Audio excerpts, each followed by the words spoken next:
What would have happened if America had not joined the war? Would the Allies still have been victorious?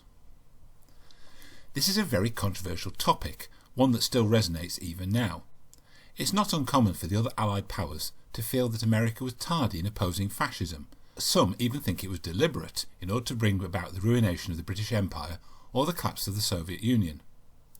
Contrariwise, Americans believe almost as fact that it was only their intervention in 1941 that prevented an Axis victory in World War II, and the Europeans showed a marked lack of gratitude for their involvement, a belief reinforced by the tardiness of the majority of the European nations to provide sufficient funding for their own militaries in the subsequent Cold War. But is this true? If America had not joined the war, would defeat for the Allies have been certain? It's a simple question, but with a very complex answer, so let's try and pick it apart.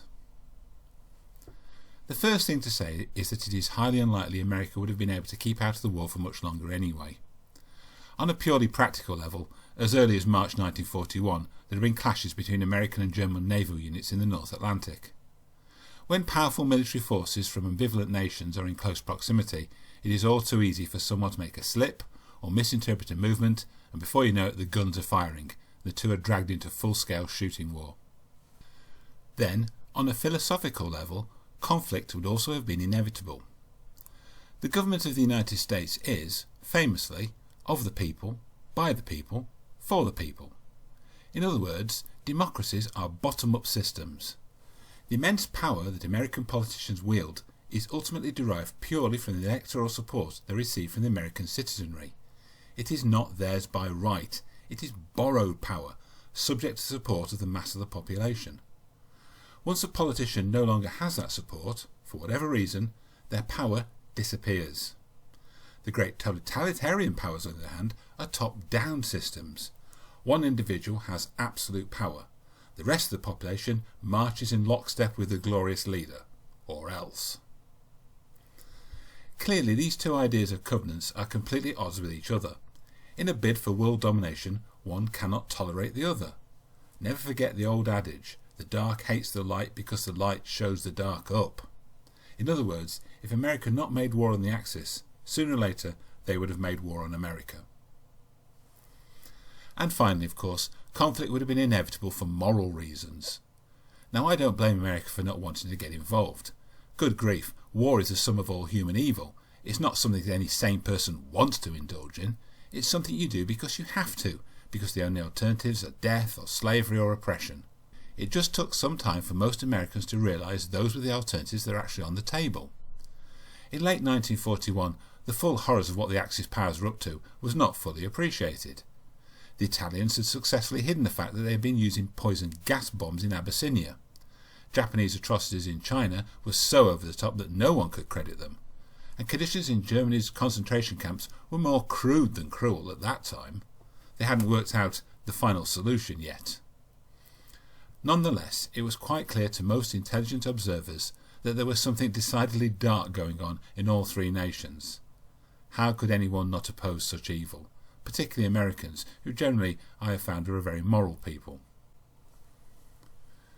To prevent that from happening, America would have had to reverse its policy of embargoing imports of oil and other natural resources into Japan, and had given the Japanese a completely free hand in China.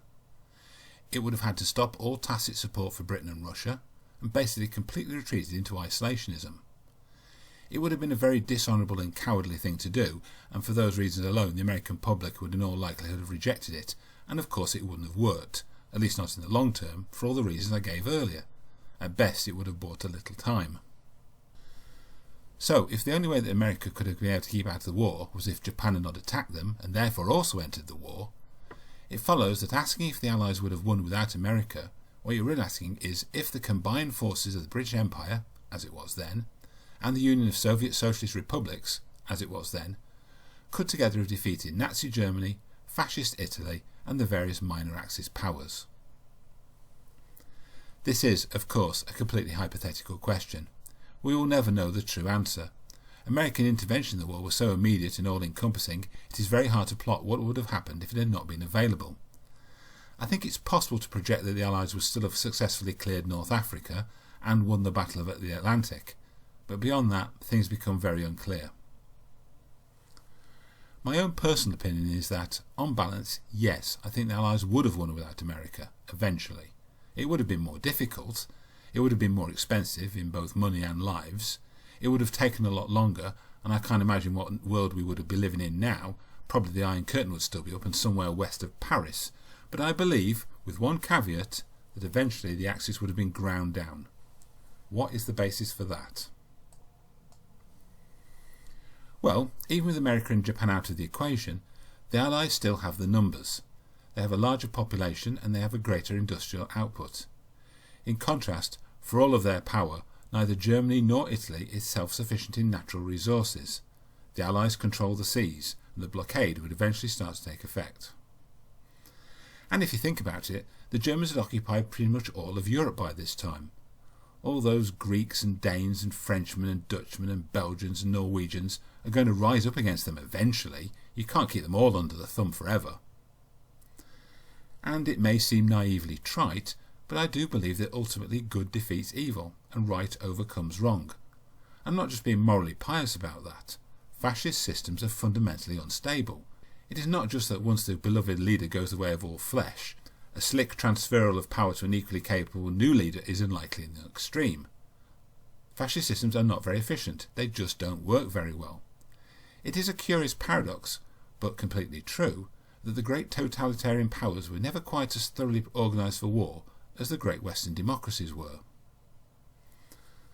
Now, I did say there was a caveat. One of the last visible effects of the great Anglo-American alliance was that the two pooled an enormous amount of their research efforts, including work on atomic fission. The acquisition of British work on nuclear power boosted the American Manhattan Project ahead of German efforts in the field. If America had not joined the war, and had not become an ally of Britain, that transfer of knowledge would not have taken place, and that might have meant the Nazis developing a working nuclear bomb first. Now, if Adolf Hitler ever gets hold of nuclear weapons, it's game over. Moscow would have gotten the first one, London the second, and as we know the Germans were working on long-range high-altitude heavy bombers, Washington might very well have gotten the third. Anyway, those are my thoughts, but I stand ready to be corrected if anyone has a better take.